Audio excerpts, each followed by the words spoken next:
জীবনে যতবারই প্ল্যান করছি যে আজকের এই দিনটাতে আমি একদমই কাজ করব না, সারাদিন একটু আরাম করে কাটাবো আর বাচ্চাদেরকে সময় দিব, বিশ্বাস করেন সেই দিনটাতে আমাকে সবচেয়ে বেশি কাজ করতে হয়েছে। আমার সাথে বরাবর এই ঘটনাটা ঘটে, জানি না এরকম ঘটনা কারোর সাথে ঘটে কিনা, কিন্তু আমার সাথে এরকম ঘটনা ঘটতে কখনোই মিস হয় না। যাক, ঘটনাটা খুলেই বলি আজকে সারাটা দিন আমার সাথে কি কি ঘটলো।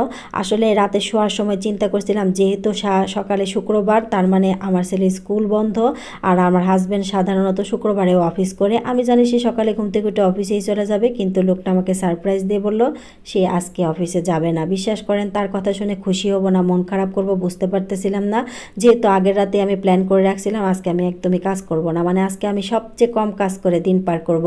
যা ঘটনা হলো, সে যেদিন অফিসে যাবে না সেদিনে তার মেইন কাজ থাকে বাজার করা, আর বাজার করলে তো মনে করলেন কাজের কোনো অভাব নাই। যাক, এখানে কতগুলো মুরগি নিয়ে আসছিল, অল্প কিছু মুরগির বুকের মাংস আমি একটু আদা বাটা রসুন বাটা একটু সয়া সস দিয়ে একটু ম্যারিনেট করে ভেজে রাখলাম। ওইটা দিয়ে মনে করেন একটু পিৎজা খাওয়া যাবে বা একটু নুডলসে দেওয়া যায়, যেহেতু বিকালবেলা একটা নাস্তা আইটেম কিছু করতে হয়। তারপরে এখানে আমি কিছু চিকেন উইংসও ভেজে নিলাম। আসলে আমার ছোট বাচ্চাটা একদমই কিছু খেতে চায় না, কারণ তার জ্বর ঠান্ডা ছিল, এমনিও খেতে চায় না, তার উপরে জ্বর ঠান্ডা, এখন তো মনে করলেন একদমই খাইতে চায় না। আর সকালে ঘুম থেকে উঠিয়েছে গাজর নিয়ে বসে গেছে, এটা তারই খুব পছন্দের একটা খাবার। যাক, এইদিকে সারা রাত বৃষ্টি হয়েছে, এই বৃষ্টির জন্য মনে করলেন রাতে কতবার যে আমার ঘুম ভাগছে, শুধু আমার ছাদের গাছগুলার কি অবস্থা এই কথা চিন্তা করে। যাক, সকালে নাস্তা টাস্তা সবাইকে খাওয়ায় শেষ করে এখন ছাদে আসছে কোথায় কোথায় প্রবলেম সবগুলো সলভ করার জন্য।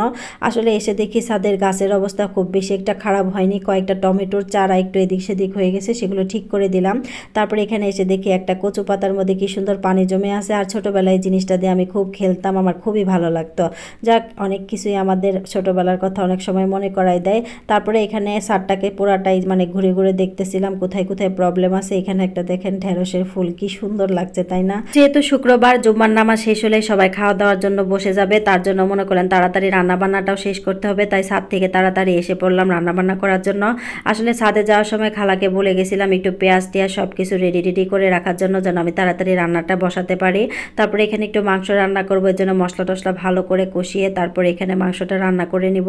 আসলে মাংসটা রান্না করতে একটু সময় লাগে বেশি, এর জন্য সবসময় আমি মাংসটা একটু আগে ভাগে চড়াই দিই। যাক, ভাবছিলাম সারাটা দিন একটু আরাম আয়েশ করবো, আজকে একটু কাম কাজ কম করব। আসলে তকদিরে না থাকলে কিছু করার নাই, সারাটা দিন আমার কাজ করতে করতে গেল। আর এদিকে মনে করলেন ছোট পিচ্চিটার একটু জ্বর ঠান্ডা, ও সারাদিন একটু ক্যান ক্যান ঘ্যান ঘ্যান করে, তার সাথে আমাকে অনেকটা সময় পার করতে হয়।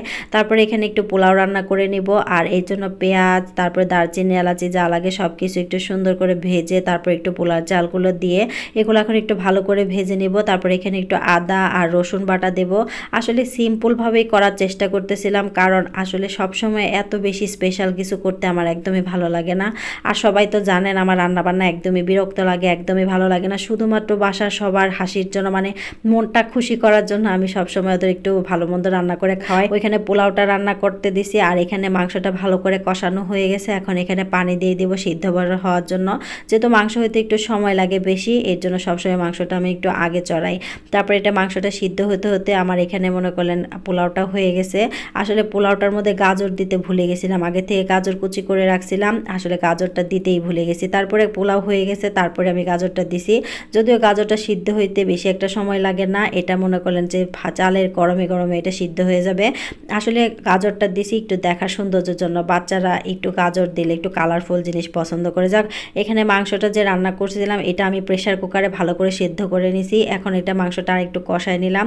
তারপরে সব রান্না বান্না শেষ, তারপরে এখানে আমি কয়েকটা টিকিয়া ভেজে নিলাম, আসলে এগুলো ফ্রোজেন টিকিয়া ফ্রিজে ছিল, ওইগুলোই কিছু ভেজে নিলাম। আসলে কিছু ভাজি নাই, 4 জন মানুষ, 4 জনের জন্য 4টা ভাজছি, বাস এই পর্যন্তই। তারপরে টেবিলে খাবার টাবার রেডি করে দিয়ে দিলাম সবাইকে। আসলে নামাজ থেকে এসে সবাই খেতে বসবে, এর জন্য সব কিছু তাড়াহুড়া করে দিলাম। এখানে বাবা আর ছেলে খেতে বসছে। আসলে আমার অনেক কাজ ছিল, আমি আসলে তখনও খেতে পারি নাই, কারণ এখানে আমার ছোট বিচিটা এখনও কিন্তু খায়নি। সে চিকেন উইংসগুলো দিয়েছিলাম, সেখান থেকে সে মোটামুটি 2টা খাইছে। যাই হোক, এখানে মনে করলেন বিকালবেলা আবার একটু ওদের জন্য পিৎজা করে দিয়েছিলাম। ওই যে বললাম না সকালবেলা একটু মাংস আমি একটু আলাদা করে রেখে একটু ভেজে রাখছিলাম, সেইটা দিয়ে আজকে ওদের একটু পিৎজা বানিয়ে দিলাম। আসলে এগুলো রান্না করার একটা মূল কারণ হলো আমার ছোট বিচিটা, ও না খাইলে আমার কেন জানে ভীষণ মন খারাপ হয়। ও যেদিন খায় ভালো করে সেদিন আমার মনটা ভীষণই ভালো থাকে, অনেক ভালো লাগে। যাক, ওকে খাওয়ানোর জন্য আমি হাজার রকম চেষ্টা করি, কিন্তু কোনোভাবে সে খেতে চায় না, মানে সারা দিন সে না খেয়ে থাকতে পারে। সে না খেয়ে থাকার প্রতিযোগিতায় আমার মনে হয় সবসময় ফার্স্ট হবে, মানে ওর থেকে এত বেশি ফাস্টিং আমার মনে হয় খুব কম বাচ্চারাই করে। যাক জানি না কি করলে খাবে, কি করলে তার মুখে রুচি হবে।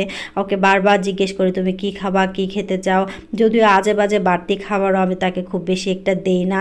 আমি না দিলেও দেখা যায় যে তার খুব আদরের অনেক মানুষ আছে, তারা তাকে দেয়।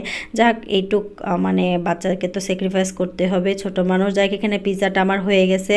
যদিও আমার ছোট ছেলেটা পিৎজাটা ভীষণই পছন্দ করে, যদিও জ্বরের মুখে খুব বেশি একটা খায়নি, তাও তাকে একটু খাওয়ানোর চেষ্টা আর কি। যাক আমার ভিডিওটা এই পর্যন্তই। আমার ভিডিওটা কেমন লাগলো সবাই জানাবেন। সবাই ভালো থাকবেন। আল্লাহ হাফেজ।